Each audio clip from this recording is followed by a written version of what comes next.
It's 3:15, and that means it's time for... The Real Deal with Bill McNeil. That's right. Welcome once again to The Real Deal with Bill McNeil. I'm your host, Bill McNeil, and you're probably wondering exactly what is The Real Deal today. Hey, good question.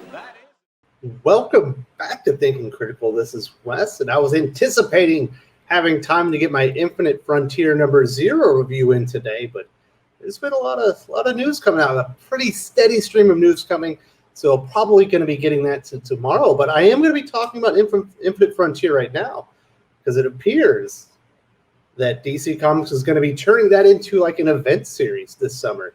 We'll get into those details. The big name on there, obviously, is Joshua Williamson, but it feels like DC might have, kind of overshadowed their own Infinite Frontier event series announcement with the announcement of Supergirl, Woman of Tomorrow from Tom King.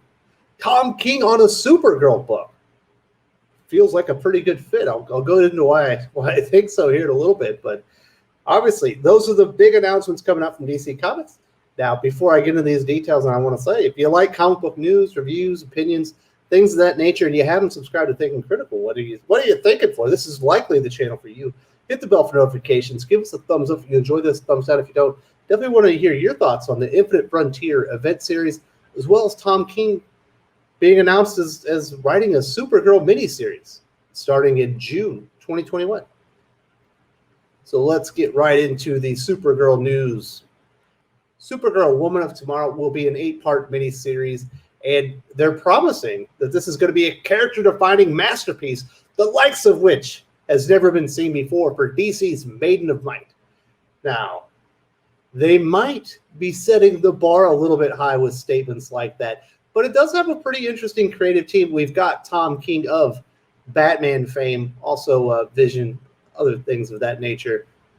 Whether we like to admit it or not, he's actually one of the better sellers in the industry. But you're also getting art by, and I'm going to destroy this name, Bilquis Evely, who is the artist for Sandman Universe, The Dreaming. And this is what the solicitation has to say. Zor-el has seen some epic adventures over the years, but has recently found her life without meaning or purpose. Here she is, a young woman who saw her planet destroyed and was sent to Earth to protect a baby cousin who ended up not even needing her. What was it all for? Wherever she goes, people only see her through the lens of Superman's frame. It continues, an alien girl seeks her out for a vicious mission. Her world has been destroyed, and the bad guys responsible are still out there. She wants revenge, and if Supergirl doesn't help, she'll do it herself, whatever the cost. Wow, that sounds like a little bit of the plot of True Grit, right? If you've seen that movie. A wonderful Western if you haven't. So now a Kryptonian, a dog, and an angry, heartbroken child headed into space on a journey that will shake them to their very core. As I previously mentioned, this will be coming out in June. Now, this seems to be, from what I'm interpreting out of this, kind of heading towards the Zor-el Superwoman series, obviously, that we just saw in Future State. Many of the Future State settings and events that we saw in Future State, we're obviously seeing within DC Infinite Frontier. Batman's leading up to the Magistrate. The Superman stuff appears to be leading up to Clark Kent leaving for Warworld, things of that nature. Obviously, Teen Titans Academy is heading towards the breakdown of the Teen Titans Academy and Red X and things of that nature. I believe this series right here, Supergirl, Woman of Tomorrow by Tom King, will be leading to that version of Zor-el Superwoman. So if you enjoy that series and you like that version of the character, this is likely going to be the series for you. You're going to see Zor-el find meaning in her life. Obviously, if you read that Zor-el story, she ended up on the moon, and she was essentially like the protector of all these alien refugees, and she kept them on the moon, stuff like that. So it appears as she sees herself in this young girl who has seen her planet destroyed and the people responsible for her out there, she's likely going to help her on her mission and find purpose in her life, which is helping and saving alien refugees, just like herself when she was a little girl, and just like her cousin Clark Kent when he was a little boy. Now, one of the weird aspects in Future State as far as Zor-el goes, whether it was in that series or even the Superman of Metropolis, where John Kent was the Superman, was her seeming contentment for Clark Kent and his son John. She did not seem to hold her kin in very high regard. She seemed to almost blame them for kind of upstaging her. It certainly appears what they're kind of talking about here within some of the solicitation information. Now, I think Tom King is an absolute perfect writer for something like this. He sells.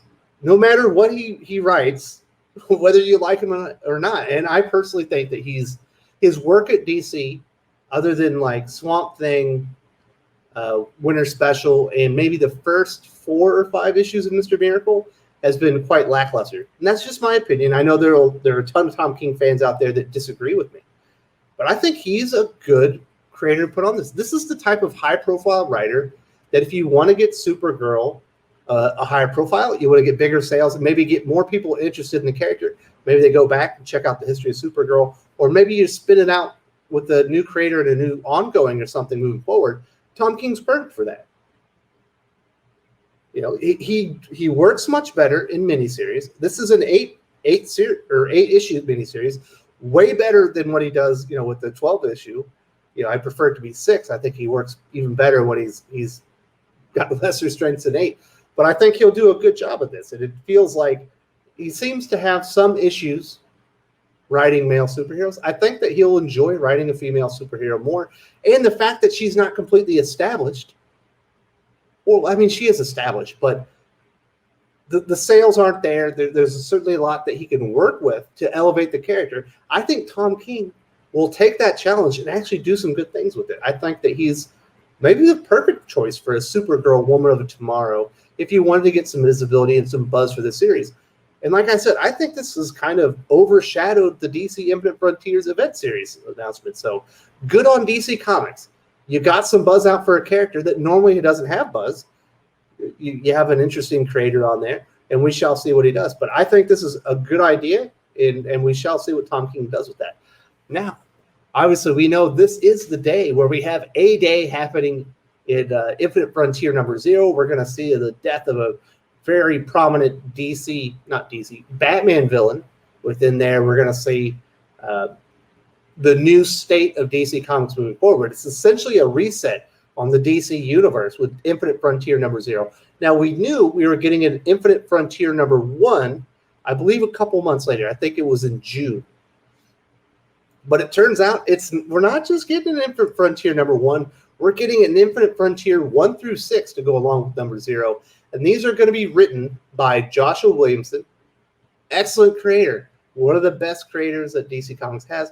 Obviously, coming off of his outstanding run on Flash.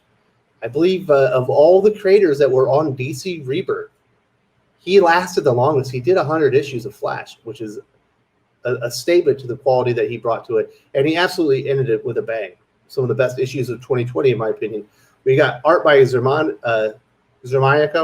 Very good artist. Covers by Mitch Gerrits. I'm sorry if I messed up his name. These things happen a lot.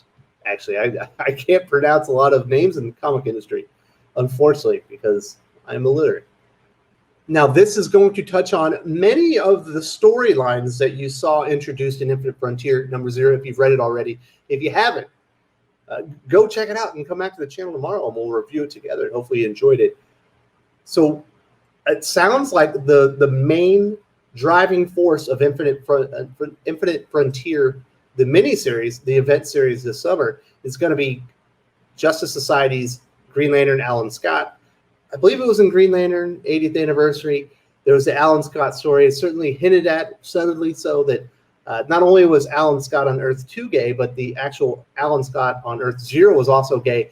That is confirmed within Infinite Frontier number 0. And it sounds like he's going to be kind of searching out other heroes within the DC universe, including Arsenal Roy Harper, because he realizes there are some heroes that are still missing.